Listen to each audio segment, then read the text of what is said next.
আমি বোমা, আমি তোমার কথাই ভাবছিলাম। আসলে এই অবস্থায় তোমাকে কেউ খেয়াল রাখার মতো নেই, তো তাই। বাবা, আপনি আছেন, দীপিকা আছে, আর পরের মাসে মা আর বিকাশও তো চলে আসবে। সে তো ঠিক। সাহেব, গ্রাম থেকে আমার মেয়ে আসবে। ও 3 মাসের কোনো কোর্স করতে চায় কম্পিউটারের। তাই আমি ভাবছিলাম ওকে আমি এখানেই ডেকে নেব, কি বলেন? দিদির দেখাশোনাও করতে পারবো আর আমার মেয়ে কোর্সটাও করতে পারবে। বৌমা, এ তো খুবই ভালো কথা।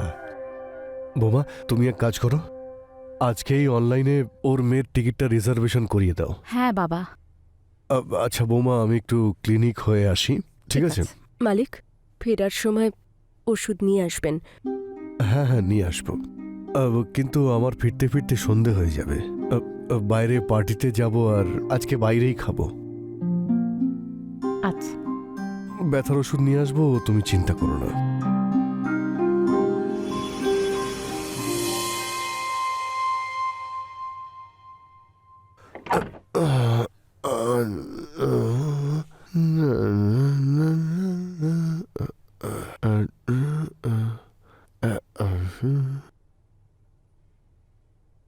দীপুকে ব্যথার ওষুধ দিতে হবে।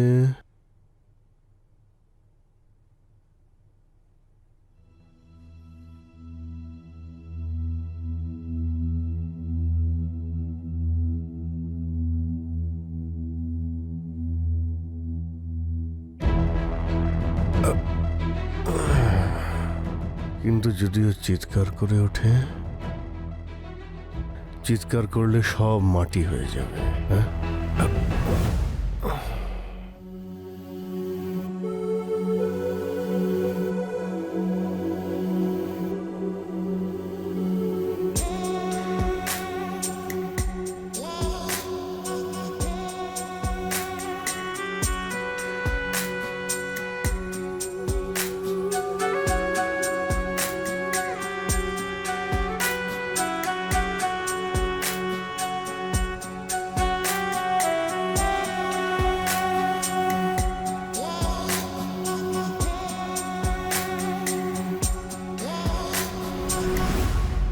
মালিক, মালিক, মালিক, আপনি আপনি এখানে? তুমি ব্যথার ওষুধ আনতে বলেছিলে না? এই না, তোমার ব্যথার ওষুধ নিয়ে এসেছি। মালিক, এগুলো ঠিক নয়। কি করছেন আপনি? আরে তুমি একটু সাপোর্ট করো না, সব ঠিক হয়ে যাবে।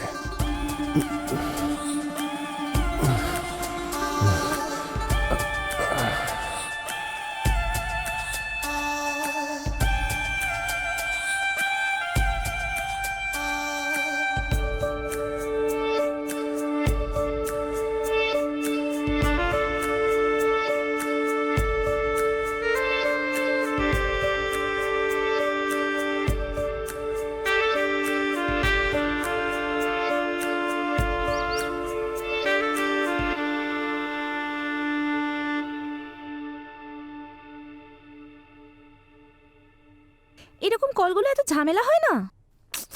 উফ।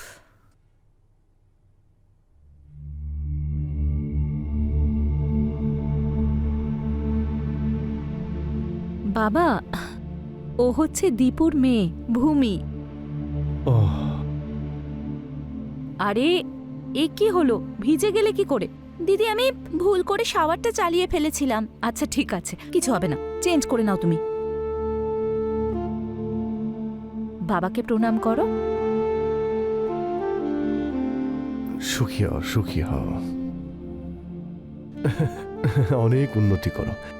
যাও, যাও গিয়ে নিজের কাজ করো। বেশ পরিশ্রমী বলে মনে হচ্ছে, শরীরের গঠনটা দারুণ।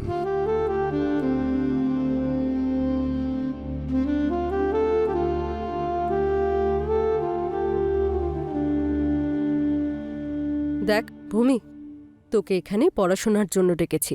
শুধু এটুকু করিস, দিদির পেটে মালিশ করে দিস। উনি প্রেগনেন্ট। ঠিক আছে মা, কিন্তু অ্যাডমিশন কবে হবে? একটু দাঁড়া, মালিকের সাথে কথা বলছি। আর হ্যাঁ শোন, পড়াশোনা করার পর এখানেই শুয়ে পড়িস। আমি রান্নাঘরে শুয়ে পড়ব, ঠিক আছে?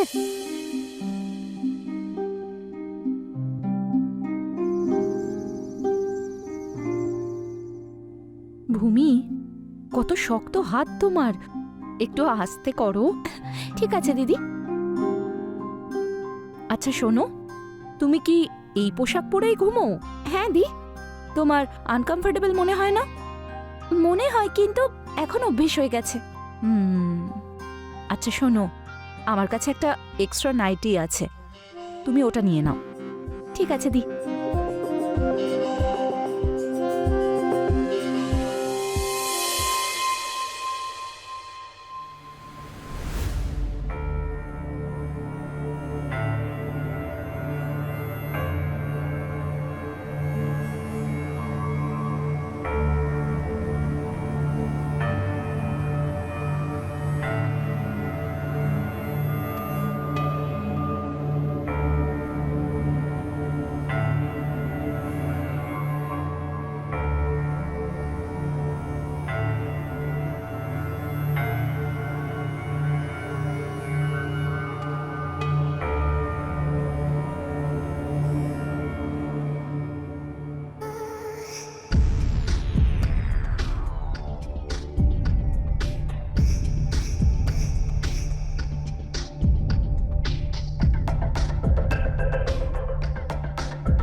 এই মেয়েটার স্পর্শে তো আমার শরীর উত্তেজিত হয়ে উঠেছে। এবার কিছু তো একটা করতেই হবে, এভাবে আর আমার ঘুম আসবে না।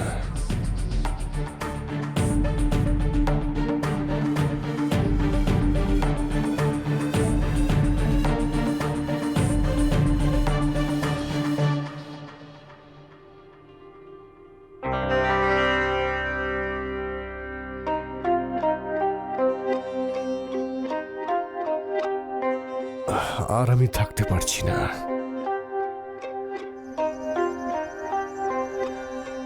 দীপু, এই দীপু, একটু জল নিয়ে আসো তো।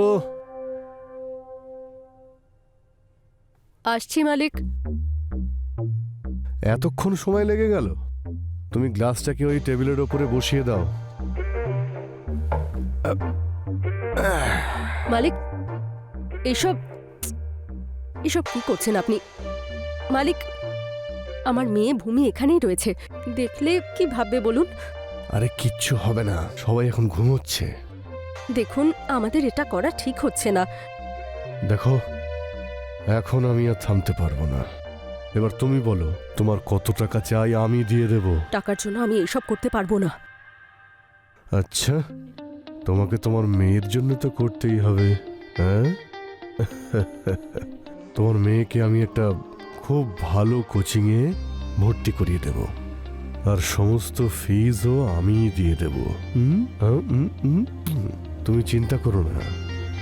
আর ওর যখন কোচিং কমপ্লিট হয়ে যাবে, ওকে ভালো একটা চাকরিও পাইয়ে দেব। হ্যাঁ, এবার খুশি? সত্যি? হ্যাঁ, তোমার দিব্যি।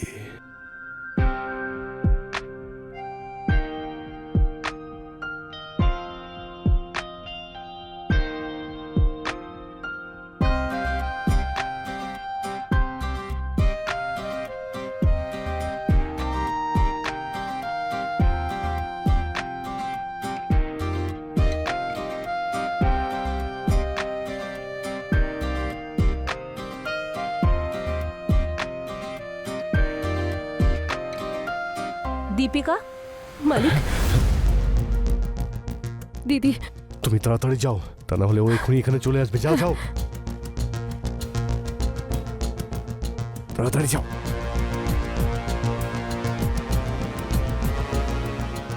হ্যাঁ দিদি। দীপিকা, ঘুমিয়ে পড়েছিলে? না না, শুতে যাচ্ছিলাম। আচ্ছা শোনো না, কালকের জন্য চানা ভিজিয়ে দিও, চানা মশলা খেতে খুব ইচ্ছে করছে। আগে দিদি।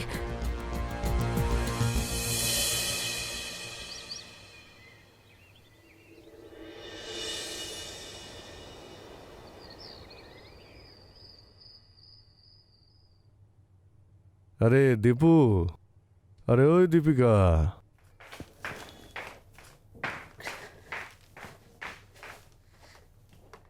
কোথায় যাচ্ছ? সাহেব, ভূমিকে আর দিদিকে দুধ দিতে যাচ্ছি। কিন্তু একটা গ্লাসে এই অর্ধেকটা দুধ কেন রয়েছে বুঝলাম না তো। মালিক, আসলে ভূমি দুধ খেতে চায় না, দিদি বলল, সেই জন্যই ও ও 8 গ্লাস খাবে বলেছে। আচ্ছা ঠিক আছে, এখানে রেখে দাও, ট্রেটা রাখো, আমি দিয়ে আসছি। এই চাদরটা একটু চেঞ্জ করে দাও, নোংরা হয়ে গেছে। মালিক, আমি দুধটা দিয়েই আসছি। রেখে দিতে বললাম তো।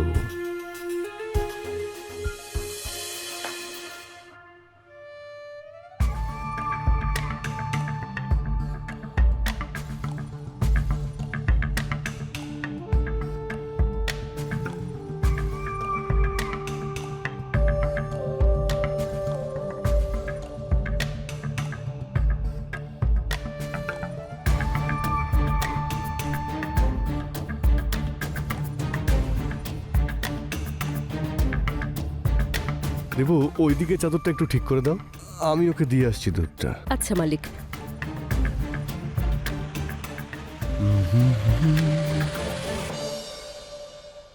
আরে বাবা, আপনি কেন কষ্ট করছেন? আরে মা, এতে আবার কষ্টের কি আছে? আমি তোমার এটুকু খেয়াল তো রাখতেই দেখুন, পারি না। আরে, আমাকে দিন না।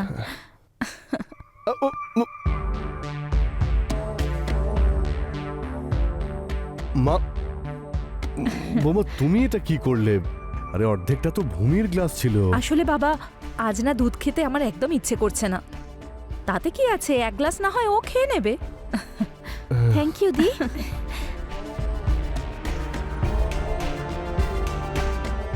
তুমি ঠিক করলে না বৌমা, আমার পুরো প্ল্যানটাই ভেস্তে দিলে।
আহ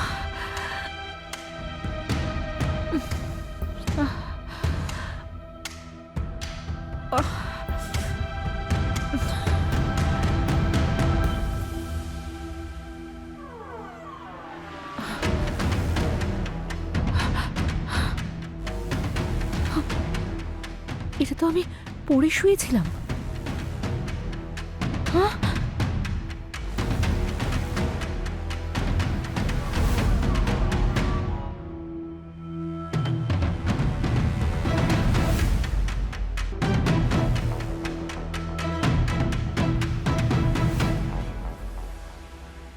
কেমন আছো মিশ্রা? বুঝতে পেরেছো তো? মেয়েটা আমার খুব কাছের। তোমার কোচিংয়ে যেন ওর কোনো প্রবলেম না হয়, হ্যাঁ? ওকে একটু ভালো করে খেয়াল রেখো। ঠিক আছে, ভালো থাকুন।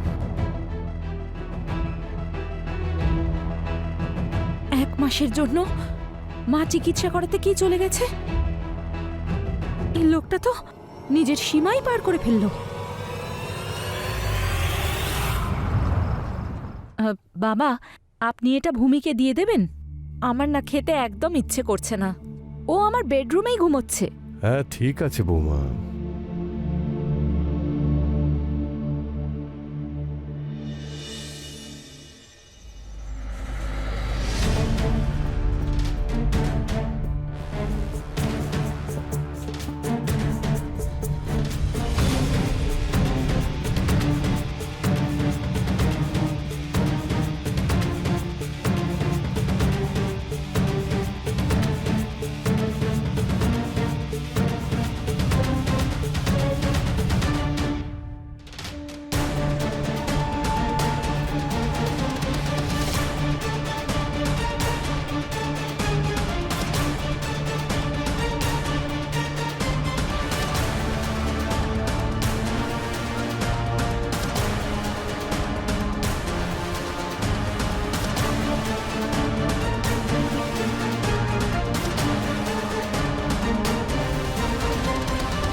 ছি!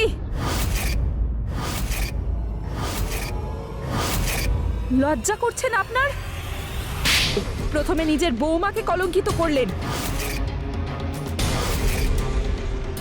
আর এখন নিজের মেয়ের থেকেও বয়সে ছোট একটা মেয়ের সঙ্গে এইসব করছেন।